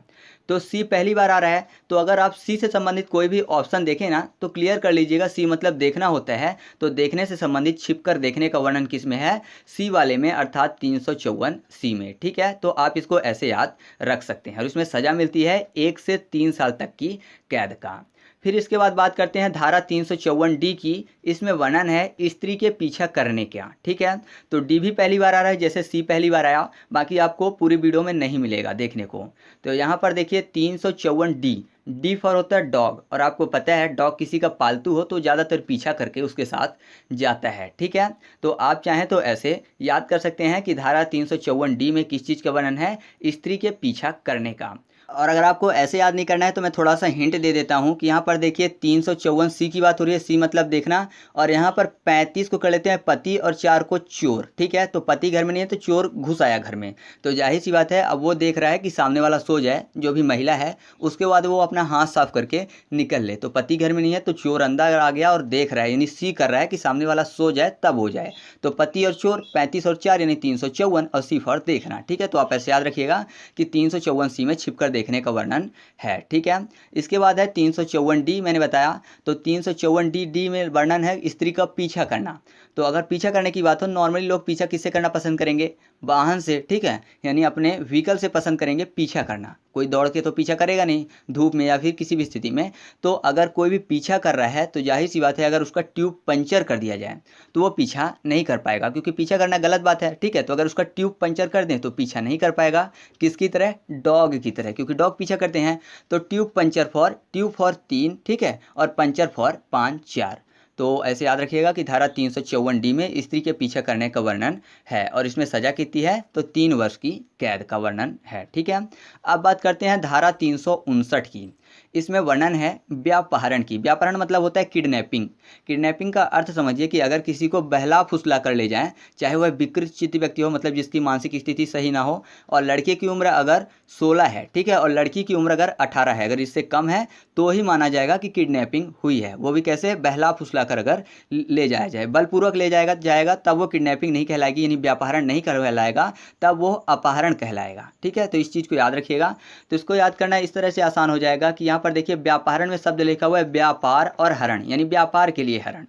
अब व्यापार में 2 चीज़ें होती हैं, या तो प्रॉफिट होता है या फिर नहीं होता है ना। व्यापार में या तो प्रॉफिट होता है या फिर नहीं होता, अर्थात लॉस होता है। तो प्रॉफिट फॉर 35, प्रॉफिट 35, और नहीं होता फॉर 9। ठीक है, इसकी ट्रिक मैं बहुत अच्छे से नहीं बना पाया हूँ, इसलिए थोड़ा सा हिंट मैं आपको दे रहा हूँ केवल। तो यहाँ पर देखिए या तो प्रॉफिट होता है या नहीं होता, प्रॉफिट फॉर 35 और नहीं फॉर 9। तो 35 और 9 यानी 359। तो ऐसे याद रखिएगा कि धारा 359 में किस चीज़ का वर्णन है? व्यापहरण का वर्णन है। ठीक है, और व्यापहरण मतलब किडनैपिंग होता है, और मैंने आपको बता दिया किडनैपिंग तब माना जाएगा जब लड़की की उम्र 18 से कम हो और लड़के की उम्र 16 से कम हो, या फिर कोई भी व्यक्ति है जिसकी मानसिक स्थिति सही नहीं है तो उनको बहला फुसला कर अगर ले जाया जाए तो वो व्यापहरण की श्रेणी में आएगा। ठीक है, अब हम लोग बात कर लेते हैं धारा 361 की। तो इसमें वर्णन है संरक्षण में से व्यापहरण की, मतलब संरक्षण में से किडनैपिंग की। तो इसको याद करने के संबंध में मुझे एक चीज़ याद आती है कि संरक्षण में सीता माता थी तो उनकी किडनैपिंग कर ली गई थी रावण के द्वारा। ठीक है, तो रावण तब तक ट्री के पीछे से एकटक सीता को देख रहा था, कब तक? जब तक कि राम और लक्ष्मण वहाँ से दूर नहीं चले गए थे, है ना। रावण ट्री के पीछे से तब तक सीता माता को एकटक देख रहा था जब तक कि राम लक्ष्मण कुटिया से दूर नहीं चले गए थे, उसके बाद वो किडनैपिंग करके ले गया था। तो ट्री के पीछे से एकटक देख रहा था, तो ट्री फॉर 3 और एकटक फॉर 61। तो ऐसे याद रखिएगा कि धारा 361 में किस चीज़ का वर्णन है? संरक्षण में से व्यापहरण का। याद रहेगा ना, आसान है याद करना। आगे बढ़ते हैं, अब हम लोग बात कर लेते हैं धारा 362 की। तो इसमें वर्णन है अपहरण के परिभाषा की। इससे पहले मैंने धारा 359 बताया, उसमें मैंने आपको व्यापहरण बताया, मतलब किडनैपिंग बताया। उसमें मैंने आपको बताया कि अगर किसी को बहला फुसला कर ले जाया जाए तो वो किडनैपिंग कहलाता है। ठीक है, यानी व्यापहरण कहलाता है। अपहरण का मतलब क्या है कि अगर किसी भी उम्र के व्यक्ति को बलपूर्वक ले जाया जाए तो वो कहलाता है अपहरण। ठीक है, बलपूर्वक किसी भी व्यक्ति की उम्र को ले जाया जाए तो वो अपहरण है। और उसमें मैंने उम्र की सीमा आपको बताई थी कि लड़का 16 साल से कम का हो और लड़की 18 साल से कम की हो। ठीक है, और अगर कोई भी व्यक्ति मानसिक रूप से सही नहीं है तो उसको अगर बहला फुसला कर ले जाया जाता है तो वो किडनैपिंग कहलाता है। तो अपहरण मतलब किसी भी उम्र के व्यक्ति की बात हो रही है। ठीक है, वो भी किसी भी उम्र के व्यक्ति को बलपूर्वक ले जाना। तो आपने देखा होगा कि ज़्यादातर जैसे क्या करते हैं आतंकवादी लोग हो गए, वो लोग यात्री से भरी बस को अपहरण कर लेते हैं, या फिर कुछ भी ऐसे आपने सुना होगा बहुत सारी मूवियों में, बहुत सारे सीरियल में, कि यात्री से भरी जो बस होती है उसको पूरा का पूरा अपहरण कर लेते हैं। तो यात्री में आपको पता मिल जाएगा शब्द ट्री। ठीक है, 3 फॉर 3 और बस फॉर 62 यानी 362। तो आप ऐसे याद रखिएगा कि अपहरण की परिभाषा किस धारा में वर्णित है? धारा 362 में। ठीक है, अब हम लोग बात कर लेते हैं धारा 366 की। तो इसमें वर्णन है विवाह के लिए अपहरण, मतलब जबरदस्ती किसी को विवाह के लिए ले जाना। ठीक है, तो यहाँ पर देखिए 366 में एक शब्द लिखा हुआ है 3 और 66 में शब्द लिखा हुआ है 6 6। तो ऐसा समझिए कि अगर किसी को ज़बरदस्ती ले जाएंगे तो जाहिर सी बात है उसको खींच के ले जाएंगे। खींचने का मतलब तीनना भी होता है कि अगर उसका हाथ पकड़ के यानी तीन के ले जाएंगे उसको ज़बरदस्ती, तो जाहिर सी बात है सामने वाला क्या बोलेगा, छोरो छोरो। ठीक है, तो तीन के ले जा रहे हैं तब बोला है छोरो छोरो, तो तीन और छोरो छोरो फोर छः छः, तो 366 में किस चीज़ का वर्णन है, विवाह के लिए अपहरण का। ठीक है, और इसमें सज़ा जो है कितनी मिलती है, तो वो मिलती है 10 साल तक की कैद अगर कोई भी ऐसा करने की कोशिश करता है। अब हम लोग बात कर लेते हैं धारा 375 की, जिसमें बलात्कार संघ के परिभाषा का वर्णन है। उसके बाद है धारा 376 जिसमें बलात्कार संघ के दंड की बात की गई है। तो 10 साल या फिर आजीवन कारावास तक की सज़ा हो सकती है, यानी 10 साल का कैद या फिर आजीवन कारावास, कम से कम 10 साल। तो यहाँ पर उसके बाद है धारा 376D जिसमें सामूहिक बलात्कार का वर्णन है, उसकी सज़ा होती है आजीवन कारावास। तो कुल मिलाकर ऐसा समझिए कि 375 और 376 में बलात्कार संघ यानी बलात्कार से संबंधित धाराएँ हैं। और ये जो धाराएँ होती हैं ये बाल विवाह में भी यही लगती हैं। ठीक है, अगर किसी का बाल विवाह करवाया जाता है तो यही धाराएँ लगाई जाती हैं। तो सिंपल से अगर बाल विवाह को याद कर लेंगे तो ये सभी चीज़ें हमको याद हो जाएंगी। ठीक है, क्योंकि आप उसी से इसको कोरिलेट कर लीजिएगा। तो बाल विवाह के संबंध में धारा 375 और धारा 376 को याद करते हैं। तो इसको ऐसे समझिए कि मान लीजिए किसी का विवाह जो है टीन एज में हो गया, छोटेपन में हो गया। ठीक है, तो वो क्या होता है कि जब वो बड़ा होता है तो ज़रूरी नहीं कि उसी से विवाह करे। ठीक है, या फिर उसी से विवाह करने में वो सहमत हो। तो ऐसी स्थिति में ज़्यादातर यही होता है कि जो टीन एज में विवाह हुए हैं वो पीछे हट जाते हैं लोग। ठीक है, वो बच्चे क्या करते हैं, पीछे हट जाते हैं उस विवाह से और उस विवाह का साथ छोड़ देते हैं। या तो उससे मतलब पीछे हट जाते हैं उस विवाह से टीन एज के बच्चे, या फिर वो साथ छोड़ देते हैं। तो मैंने बोला पीछे हट जाते हैं तो पीछे फॉर 75, टीन एज के बच्चे तो 3 फॉर 3, तो 3 एज के बच्चे जो पीछे हट जाते हैं तो 375 हो गया। और मैंने बोला कि पीछे हटने के बाद वो क्या करते हैं, साथ छोड़ देते हैं, तो साथ छोड़ने में 7 और 6। तो ऐसे याद रखिएगा कि धारा 375 और धारा 376 में किस चीज़ का वर्णन है, बाल विवाह का। ठीक है, और उसके संबंध में ये जो मैंने आपको बता ही दिया कि बलात्कार संघ की परिभाषा का भी वर्णन है, और जितने भी बलात्कार संघ से संबंधित अपराध हैं वो इसी के अंतर्गत आते हैं, चाहे बलात्कार संघ का दंड हो या फिर बलात्कार संघ में मृत्यु हो या फिर सामूहिक बलात्कार हो। तो इसके संबंध में धारा 375 और धारा 376 ही है, और इसी से संबंधित बाल विवाह भी है। तो आप इसको याद रखिएगा। ठीक है, अब हम लोग बात कर लेते हैं धारा 378 की। तो इसमें वर्णन है चोरी के बारे में। ठीक है, तो इसको याद करना आसान है क्योंकि यहाँ पर देखिए चोरी शब्द लिखा हुआ है। चोरी आपको पता है चोर करते हैं, यानी हाथ साफ करना भी बोलते हैं ना, कि चोर जो है वो हाथ साफ करके चला गया। तो आपको ये भी पता है कि ज़्यादातर चोरी कब होती है, जब इंसान सोते रहते हैं। तो ऐसा कह सकते हैं ना कि जब हम सोती तब चोर हाथ साफ करती। ठीक है, जब हम सब सोती तो चोर हाथ साफ करती। तो सोती फॉर 37, सोती हाथ साफ करती, मैंने बोला था हाथ फॉर 8, सोती और 8 यानी 3 7 8, अर्थात धारा 378। तो जब हम सोते हैं तो चोर हाथ साफ करता है, तो हाथ साफ करना मतलब चोरी करता है। तो धारा 378 में किस चीज़ का वर्णन है, चोरी का वर्णन है। ठीक है, अब आगे बात करते हैं। अब हमारे सामने अगला है धारा 379, इसमें वर्णन है चोरी के दंड का। ठीक है, तो आपको पता है चोरी 378 में है, तो जस्ट उसके बाद चोरी के दंड की बात की गई है। चोरी की जो दंड मिलती है यानी सज़ा कितनी मिलती है, तो वो मिलती है 3 साल तक की कैद प्लस जुर्माना। ठीक है, अब आगे बढ़ते हैं। अब बात कर लेते हैं धारा 390 की। तो इसमें वर्णन है लूट का। ठीक है, मैं आपको बता दूं लूट वो होती है जिसमें ज़्यादा से ज़्यादा 4 लोग हो। ठीक है, 4 लोग से अगर ज़्यादा हो गए तो फिर लूट नहीं कहलाएगी बल्कि वो डकैती कहलाएगी। तो 4 लोग अगर हैं ज़्यादा से ज़्यादा तो वो लूट की श्रेणी में आता है। तो इसको याद करना आसान है क्योंकि लूट शब्द खुद ही बोल रहा है कि मैं धारा 390 में वर्णित हूँ। कैसे, तो देखिए जो लूट का ला है कैसा दिखता है, 3 की तरह। ऊ की मात्रा जो लगी हुई है वो कैसे दिखती है, तो आप बोलेंगे 9 की तरह। तो 3 और 9 तो मिल गए। फिर उसके बाद टा शब्द लिखा हुआ है, टा को अगर थोड़ा सा जोड़ दें, ठा जैसा कर दें, तो कैसा दिखेगा, 0 जो कि लटक रहा है। तो कितना हो गया, 390, यानी लूट का वर्णन किसमें है, 390 अर्थात 390 में। ठीक है, आसान है ना। आगे बात करते हैं।